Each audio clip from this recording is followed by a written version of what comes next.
Oke, recording start. Bismillahirrahmanirrahim. Assalamualaikum warahmatullahi wabarakatuh.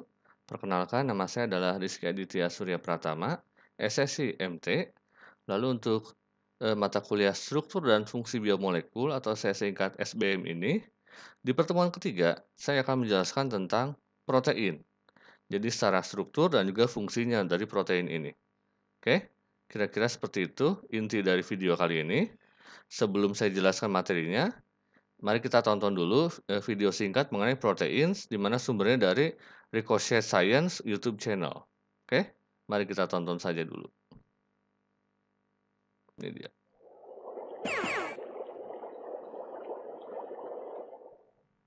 Proteins are made from long chains of amino acids. Amino acids all have a similar structure, with carboxyl and amino functional groups. What makes each amino acid unique is the presence of a variable, or R group. The R group gives each amino acid its chemical properties. Amino acids are linked together by peptide bonds, forming long polypeptide chains. As these chains form, the polypeptide develops multiple levels of structure, which contribute to its overall shape. These levels are called the primary, secondary, tertiary, and quaternary structures.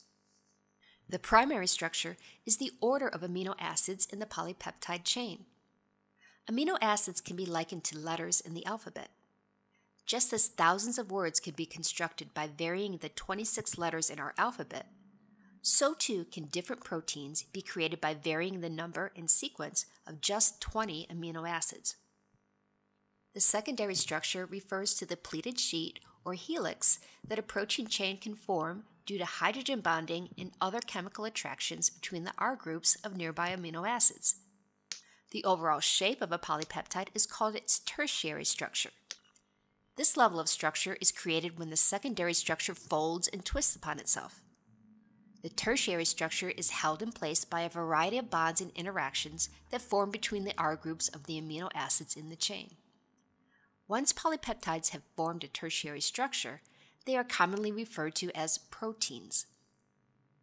In some cases, proteins can form quaternary structures, which consist of interactions between multiple proteins. These interactions often result in the formation of large protein complexes. Examples of proteins that have quaternary structures are hemoglobin and the sodium channels in the cell membranes.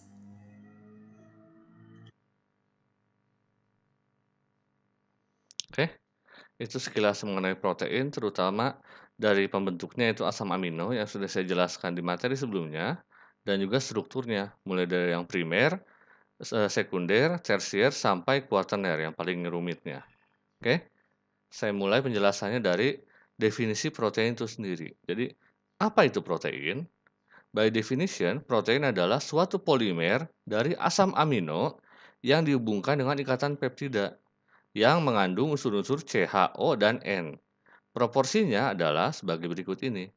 Jadi, sebagian besar, setengahnya itu 50-55% itu terdiri dari karbon, 6-7% hidrogen, 20-23% oksigen, 12-19% nitrogen, dan 0,2-3% sulfur.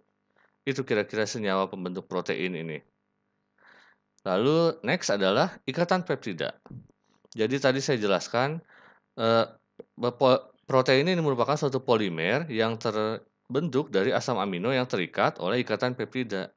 Ikatan peptida itu dibentuk melalui reaksi antara gugus amino dan gugus karboksil. Jadi ada gugus aminonya yang ini NH3 dan gugus karboksilnya itu saling terikat membentuk ikatan peptida. Melalui gugus amino dan karboksil, maka terbentuklah ikatan peptida sehingga menjadi di, tri, dan polipeptida yang disebut protein. Reaksinya adalah seperti ini, di mana ada asam amino 1 yang memiliki R1 bereaksi dengan asam amino 2 yang memiliki R2 sehingga terjadi reaksi dan terbentuk suatu ikatan peptida CONH ini dan menghasilkan H2O sebagai eksesnya. Oke. Kira-kira seperti itu mengenai ikatan peptida. Next adalah sumber protein yang ada di alam ini. Bisa dilihat dari kurva ini bahwa protein di alam itu 54% dari daging, lalu 19% dari roti, 17% dari produk-produk peternakan seperti susu dan kawan-kawannya. Dari sayur 6%, dari lemak, minyak, dan juga manisan itu ada 3%, dan dari fruit itu buah-buahan ada 2%. Oke, itulah kira-kira sumber protein yang kita dapatkan dari alam ini. Next adalah peranan protein. Jadi protein, fungsi utamanya atau peranan utamanya adalah sebagai enzim. Itu merupakan suatu katalis biokimia atau nama lainnya adalah biokatalis, yang akan saya jelaskan di materi berikutnya untuk lebih spesifik dan lebih jelasnya lagi. Protein juga bisa berperan sebagai alat pengangkut atau transportasi, seperti misalnya di serum albumin, transferin, dan hemoglobin. Bisa juga sebagai hormon, yaitu bisa di hormon insulin, yaitu sebagai growth hormone. Dan bisa juga sebagai pertahanan tubuh, dari imunofag dan globulin. Oke, 4 ini yang paling utama untuk peranan protein dalam tubuh kita gitu. Next adalah, nah ini yang dijelaskan dalam video tadi, klasifikasi protein berdasarkan strukturnya, mulai dari yang paling simple sampai yang paling kompleks. Paling simple adalah protein primer, yaitu di mana asam aminonya terhubung secara linear gitu ya. Lalu protein sekunder itu merupakan asam amino yang terbentuk dari protein-protein primer itu yang membentuk alpha helix dan beta sheet. Oke. Protein tersier itu merupakan alpha helix dan beta sheet atau protein sekunder yang membentuk struktur 3 dimensinya atau yang sudah bisa dikatakan sebagai protein tunggal gitu. Nah, protein quaterner itu merupakan gabungan dari 2 rantai polipeptida atau lebih. Jadi merupakan suatu kompleks protein antara protein 1, protein 2, dan lain-lainnya. Oke, itu kira-kira klasifikasi protein berdasarkan strukturnya, mulai dari yang paling simple yaitu primer, sampai yang paling kompleks yaitu quaterner.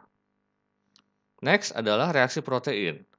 Yang paling basic atau dasar adalah reaksi denaturasi, di mana reaksi denaturasi adalah perubahan struktur protein yang asalnya kompleks itu menjadi struktur yang lebih simple atau sederhana, yang diakibatkan oleh faktor-faktor fisik maupun kimia. Contohnya seperti ini. Ini picosecond ya PS ini. Jadi mulai dari awalnya strukturnya eee, ini masih ada alpha helix yang ungu dan beta sheet yang kuning.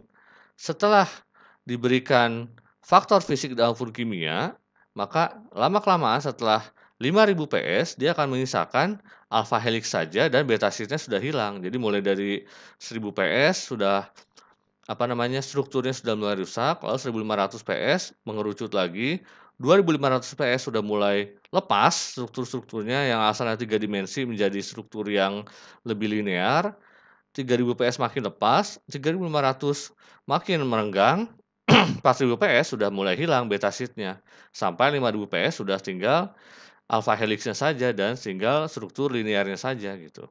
Itu kira-kira secara simpel visualisasi dari reaksi denaturasi pada protein. Next adalah reaksi yang kedua, koagulasi atau penggumpalan ya. Ada 2 cara koagulasi pada protein ini. Yang pertama dengan pemanasan. Jadi koagulasi dengan pemanasan itu terjadi karena struktur proteinnya itu berubah akibat pengaruh temperatur yang tinggi gitu. Sehingga terjadi juga perubahan struktur dari protein tersebut. Lalu bisa juga koagulasinya dengan asam. Contohnya, kalau ditambahkan asam pada bahan yang sebagian besar didominasi protein, maka bisa terjadi penggumpalan pada protein tersebut. Contohnya susu, kalau ditambahkan asam dia bakal menggumpal gitu. Oke, kira-kira seperti itu yang bisa saya jelaskan mengenai protein secara garis besarnya. Terima kasih banyak. Jangan lupa klik like, komen, dan juga subscribe channel saya ini ya. Wassalamualaikum warahmatullahi wabarakatuh.